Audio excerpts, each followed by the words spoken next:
আসসালামু আলাইকুম ইবরান, আশা করি সবাই ভালো আছেন। আমি 2-3 সপ্তাহ ধরে আমাকে মেসেজ দিয়ে আমাকে ভিসা চেক করার জন্য আমাকে বলতেছেন যে ভাইয়া এই ভিসাটা কি অরিজিনাল না ডুপ্লিকেট। আমি এই কাজে যাচ্ছি, এই কাজে আমি তো 2 মাস ধরে অপেক্ষা করতেছি, আমার এখনো মেইন পাওয়ার হচ্ছে না। আসলে কি এটা এত ইজি না। আমাদের জমা দিলাম, আমার ভিসা হয়ে গেল, আমি চলে গেলাম। আর ফিজিতে আপনি যদি এটাই ভাবেন তাহলে আপনি এটা ভুল ধারণা। আসলে কি ফিজিতে এইভাবে যাওয়া যায় না।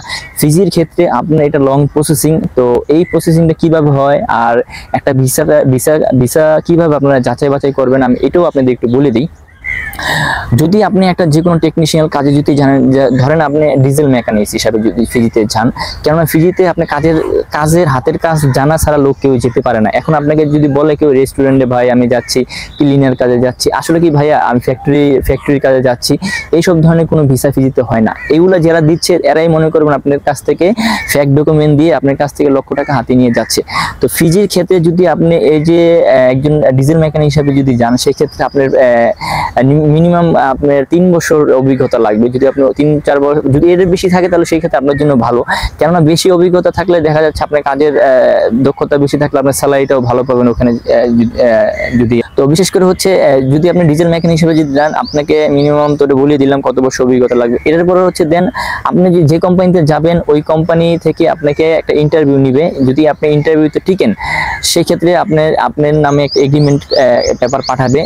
সেই এগ্রিমেন্টটা আপনি পড়বেন, পড়ার পরে আপনি দেখবেন যে এগ্রিমেন্টের ভিতরে কি লেখা আছে, যে কোম্পানি আপনাকে কত টাকা স্যালারি দিচ্ছে, স্যালারিটা কিভাবে দিচ্ছে, বছরের ভিত্তিক না মাসিক ভিত্তিক আর না ঘন্টা ভিত্তিক, এটা এগ্রিমেন্টে সম্পূর্ণ লেখা থাকে। আর ফিজির ক্ষেত্রে ঘন্টা হিসেবে বেতন দেয়। যদি আপনি বছরে যদি ধরেন $15,000-20,000 যদি আপনাকে বেতন দেয়, সেই ক্ষেত্রে আপনি ওটা ঘন্টা হিসেবে যা পড়ে ওই হিসাব করে আপনাকে স্যালারিটা নির্ধারিত করে। তো ওটা এগ্রিমেন্টের উপর লেখা থাকে। যদি আপনি যে কোম্পানিতে আপনি এগ্রিমেন্ট ইন্টারভিউ দিবেন, ইন্টারভিউ দেওয়ার পর একটা এগ্রিমেন্ট আসে, সেই এগ্রিমেন্টটা আপনারা পরে দেখে যাচাই বাছাই করে দেখবেন যে সবকিছু ঠিক আছে, আমার এটা গেলে আমি ওখানে গেলে আমি লাভবান হব। তো সেই ক্ষেত্রে আপনি এগ্রিমেন্টে সাইন করবেন। সাইন করার পরে পরবর্তীতে আপনারা আপনার যে এগ্রিমেন্টের কাগজটা আছে ফিজিতে পাঠাবে, তারা ইমেল করে ফিজি কোম্পানি দেখবে যে হ্যাঁ ঠিক আছে আমরা পাইছি। পরবর্তীতে আপনি যে এজেন্সির মাধ্যমে যাচ্ছেন সেই এজেন্সি আপনাকে বলবে যে এই ডকুমেন্টগুলো আপনি আমাকে দেন। যদি আপনি এই ডকুমেন্টগুলো আগে রেডি থাকে সেক্ষেত্রে আপনাকে চাবেন না। আর যদি আগে রেডি না থাকে সেক্ষেত্রে আপনাকে বলবে যে এই ডকুমেন্টগুলো আমাকে দেন। আমি কোম্পানি যেহেতু কোম্পানি এজেন্সির কাছ থেকে চাবে যে এই লোকের এই ডকুমেন্টগুলো দেন, আমি ভিসার জন্য অ্যাপ্লাই করবো। এরপরে আপনি কি কি ডকুমেন্ট লাগবে এটাও আপনি বলে দিই। মূলত পাসপোর্টের স্ক্রিন কপি লাগে, আপনার অভিজ্ঞতা সার্টিফিকেটের স্ক্রিন কপি লাগে। সেই স্ক্রিন কপিটা অনলাইনে থাকতে হবে, জানি তারা অনলাইনে সার্চ দিলে সেই সার্টিফিকেটটা পায়। সেই ক্ষেত্রে আপনার এটার পরে হচ্ছে আপনার মেডিকেল সার্টিফিকেট লাগবে। আসলে কি ফিজির ক্ষেত্রে মেডিকেল অনেক এজেন্সি দেখছি 8,000, 10,000, 15,000 টাকা নিয়ে যায়। এটা ক্ষেত্রে এত টাকা লাগে না। ফিজির ক্ষেত্রে যদি আপনি নিজে যদি করেন সেক্ষেত্রে 3,500 টাকা লাগে মেডিকেল করতে, ফিজির মেডিকেল। তো আপনি যে কোনো হসপিটালে যাবেন নিজে করার চেষ্টা করবেন, কারণ নিজে করতে গেলে দেখা যায় আপনার টাকাটা অনেক অল্প লাগবে। কেননা 3,500 টাকা কই 10,000 টাকা, এই যে আপনার থেকে 10,000 টাকা নিয়ে যাবে এটাই আপনার থেকে তাদের একটা ব্যবসা। কিন্তু আপনি যদি নিজে করেন কোন এজেন্সির মাধ্যমে আপনি যান সেক্ষেত্রে আপনাকে 3,500 টাকা মেডিকেল ফি দিতে হবে। আর যদি আপনি সরকারিভাবে যদি যান ফিজিতে সেক্ষেত্রে আপনাকে মেডিকেল দিতে হবে মাত্র 2,000 টাকা। তো এটা আপনি ভাবেন সরকারিভাবে যদি আপনি যান 2,000 টাকা। যদি আপনি কোন এজেন্সির মাধ্যমে যদি যান, বাংলাদেশে তো দেখা যায় হাতে গোনা কয়েকটা এজেন্সি আছে ফিজি নিয়ে কাজ করে, তো তারা আপনার কাছ থেকে 3,500 টাকা নিবে। যারা জেনুইন কাজ করে তারা 3,500 টাকা নিবে ফিজির ক্ষেত্রে, মেডিকেল বেশি নিবে না। আর যারা বেশি নিবে তাদের বুঝতে পারবেন যে তাদের ভিতরে কিছু একটা ভেজাল আছে। যাক এটা গেল। তারপরে আপনি এই মেডিকেলের রিপোর্টটা এটা অনলাইন থাকতে হবে। তারা অনলাইনে যখন আপনার জন্য ভিসার জন্য অ্যাপ্লাই করবে ওটা চেক করবে। সার্ভার যদি তারা না পায় সেক্ষেত্রে আপনার ভিসাগুলো তারা আপনি রিজেক্ট করে দিবে, আপনার ভিসা হবে না। এটার পরে হচ্ছে আপনার এনআইডি কার্ড অথবা বার্থ সার্টিফিকেটের এটার স্ক্যান কপি লাগবে। এটার পরে হচ্ছে আপনার টিকার যে শনাক্তপত্র সার্টিফিকেট এটার স্ক্যান কপি লাগবে।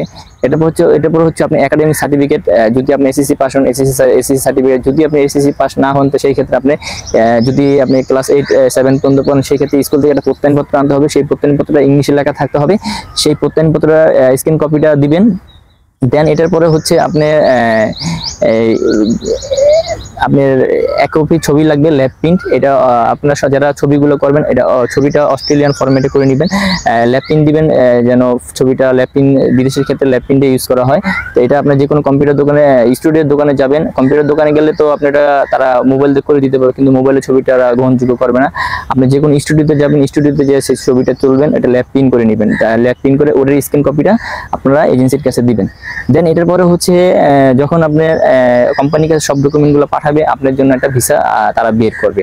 এখন সেই ভিসাটা বের করার পরে আপনার কাছ থেকে সেই এজেন্সির কাছে তারা ইমেল করে দিবে, সেই এজেন্সি কি করবে আপনার কাছে দিবে।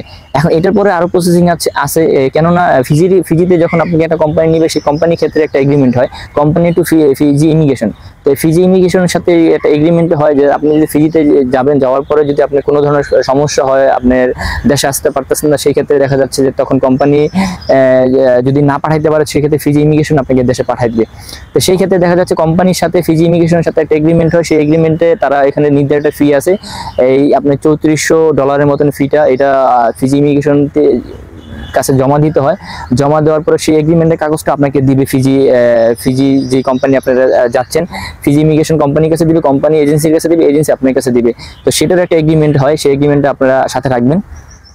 দেন এটার পরে হচ্ছে যখন আপনার ভিসাটা বের হয়ে আপনার যখন এজেন্সি আপনাকে দিবে, দেওয়ার পরে আপনি এটা কিভাবে যাচাই করবেন। আসলে যে এখন ভিসা বের হয়ে গেছে, ভিসা বের হলে কি আপনি যেতে পারবেন, এটার কোনো নিশ্চয়তা নেই। এখন অনেক ক্ষেত্রে দেখা যাচ্ছে যে আপনার ভিসা মেইন পাওয়ার হচ্ছে না। তো এখন মেইন পাওয়ার হতে গেলে ভিসাটা আগে ভেরিফাই করতে হয় এম্বাসি থেকে। এখন ফিজি এম্বাসি কোথায় আছে এটা অনেকেই জানেন, আবার অনেকে জানেন না। আসলে কি ফিজি এম্বাসি আমাদের বাংলাদেশে নেই, ফিজির এম্বাসি হচ্ছে অস্ট্রেলিয়া ক্যানবাতে।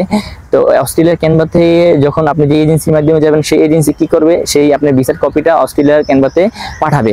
তো অস্ট্রেলিয়া ক্যানবাতে আমাদের বাংলাদেশের একজন আছে, তিনি ফিজির যত আপনার ভিসা আছে সেগুলো যাচাই বাছাই করার পরে যদি দেখে যদি সে ওই ডকুমেন্টগুলো সবকিছু ঠিক আছে, তো সেই ক্ষেত্রে সে মেইন পাওয়ার জন্য পারমিশন দেয়। কেননা সে যদি পারমিশন না দেয়, আপনি ভিসাটা মেইন পাওয়ার হবে না। মেইন পাওয়ার না হলে আপনি বাংলাদেশ থেকে ফিজিতে যেতে পারবেন না। দেন আপনি যখন এটা কিভাবে আপনার অনেকে ভিসাটা চেক করতে পারেন না। আমি সবাইকে বলবো যে আপনারা এই আমাদের বাংলাদেশে হাই কমিশনার যে আছে অস্ট্রেলিয়াতে, আপনার অস্ট্রেলিয়া ক্যানবাতে, ওখানে আপনারা যোগাযোগ করবেন। ওখানে আপনি গুগলে যাবেন, ওখানে তাদের ইমেল দেওয়া আছে, ইমেলে যোগাযোগ করবেন। আসলে কি ইমেলে যোগাযোগ করলে দেখা যায় আপনি যদি ভালোভাবে লিখে যদি বলতে পারেন যে স্যার আমার এই ভিসাটা কি ভেরিফাই হবে কি হবে না, আমার এই ভিসাটা কি অরিজিনাল না ডুপ্লিকেট, একটু আমাকে যাচাই বাছাই করে দেন। তো সেই ক্ষেত্রে আপনাকে তারা যদি আপনার একটা ভিসা যদি রিয়েল থাকে, অবশ্যই আপনাদের একটা রিপ্লাই দিবে, ভালো মন্দ খবর দিবে তারা। তো বিশেষ করে হচ্ছে যখন আপনাদের ওই ভিসাটা তারা যদি ওখান থেকে মানে ভেরিফাই করে দেয়, ভেরিফাই করে দেওয়ার পরে যদি আপনার এজেন্সির কাছে দেয়, সেই ক্ষেত্রে আপনি বাংলাদেশ থেকে মেইন পাওয়ার হবে, আর মেইন পাওয়ার হলে আপনি ফিজিতে যেতে পারবেন। তো এটা লং প্রসেসিং, অনেকে ভাবে 1 মাসে 2 মাসে ফিজি দিতে চলে যাব, অনেকে এজেন্সিরা দেখছি অনেকে ভিসা দিছে। আসলে কি এটা রিয়েল ভিসা না, এগুলো হচ্ছে সব ফেক ভিসা। আমার কাছে যেগুলো ভিসা দিছে প্রায় 200 থেকে 250 ভিসা হবে, আমাকে বলছে ভাইয়া এই ভিসাগুলো আপনি একটু চেক করে দেন। আসলে কি এই যে 200 থেকে 250 যে ভিসাগুলো দিছে, সব ভিসাই হচ্ছে ডুপ্লিকেট ভিসা, 2 নম্বর ভিসা। আসলে কি অনেকেই ভাবে যে আমি 3 দিনে ট্রেডিং করতে পারলে আমার ভিসা মেইন পাওয়ার হয়ে যাবে। আসলে এটা ভুল কথা। আপনি ভিসা ছাড়াও আপনি 3 দিনে ট্রেডিং করতে পারবেন, আপনি বিএমইটি ফিঙ্গার দিতে পারবেন। কিন্তু এখন আপনাকে বিএমইটি ফিঙ্গার দিয়ে আসছেন, আপনাকে বলতেছে যে আপনার তো হয়ে গেছে, এখন আপনি টাকা পয়সা লেনদেন করেন। আমি সবাইকে বলবো যে বিএমইটি ফিঙ্গার দেওয়ার পর আপনার কোনো টাকা পয়সা লেনদেন করবে না। যেই পর্যন্ত আপনাদের পাসপোর্টের ভিতরে মেইন পাওয়ারের যে সিলটা যখন না লাগবে, এটার আগে আপনার কখনোই টাকা পয়সা লেনদেন করবেন না। আর এই সিলটা যখন লাগবে, তখন আপনার বিএমইটির অফিসে যাবেন, যাই আপনারা যাচাই বাছাই করবেন। আর এই বিএমইটি অফিসটা কোথায়, আমি এটাও আপনাদের একটু বলে দিই। আপনারা আমাদের ঢাকা আসবেন, ঢাকায় কাকরাইল মোড়ে যে কাকরাইলে যে মোড়টা আছে, এই মোড়ের ভিতরে দেখবেন যে বিএমইটি লেখা আছে, একটা ভবন আছে রাস্তার যে গোল চত্বরের সাইডে যে সেই ভবনটা, এটা কাকরাইল পড়ছে। আপনারা আসবেন, ওই ভবনে যাবেন, আপনাদের ওই যে আপনাদের মেইন পাওয়ার হবে, মেইন পাওয়ার যে একটা সিল মারা থাকবে, তো ওই সিলটা আপনারা নিয়ে যাবেন। ওখানে পাসপোর্টের যে সিলের যে অনেক ক্ষেত্রে যে পাসপোর্ট আপনাকে দিতে চাবেন এজেন্সিরা, তা আপনারা সেটা ফটোকপি নিয়ে যাবেন। ফটোকপি নিয়ে তাদের কাছে যাচাই বাছাই করবেন যে আপনার যে বিএমইটির এটা কি হয়েছে, এটা কি রিয়েল না ফেক। যদি তারা বলে যে হ্যাঁ এটা রিয়েল, তাহলে আপনারা বুঝতে পারবেন যে আপনাদের মেইন পাওয়ার হয়েছে। আদার্স না হলে আপনারা কেউ কারোর সাথে কোনো টাকা পয়সা লেনদেন করবেন, এটাকে যাচাই করে তারপর লেনদেন করবেন, এটা করবেন না। কেননা ফিজিতে আপনারা চিন্তা করে দেখেন, 1 সপ্তাহের ভিতরে 250 ভিসা আমাকে পাঠাইছে, সবই ডুপ্লিকেট ভিসা। তাই হিসাব করেন এজেন্সিরা কিভাবে এই মানুষের কাছ থেকে লক্ষ টাকা হাতে নিয়ে যাচ্ছে তারা। আর বিশেষ করে হচ্ছে আপনারা এইভাবে একটু যাচাই বাছাই করে নেবেন। আর যেহেতু অনেকেই আমাকে বলছেন যে ভিসাটা কিভাবে চেক করব, আসলে কি ভিসাটা আপনি এইভাবে চেক করতে পারেন যে আপনি যে ভিসাটা পাবেন আপনি গুগলে যে লিখবেন অস্ট্রেলিয়া ক্যানভা ফিজি, আমাদের বাংলাদেশের হাই কমিশনার আছে, তো ওখানে তাদের ইমেল পাবেন, ইমেলের মাধ্যমে আপনি যোগাযোগ করতে পারেন।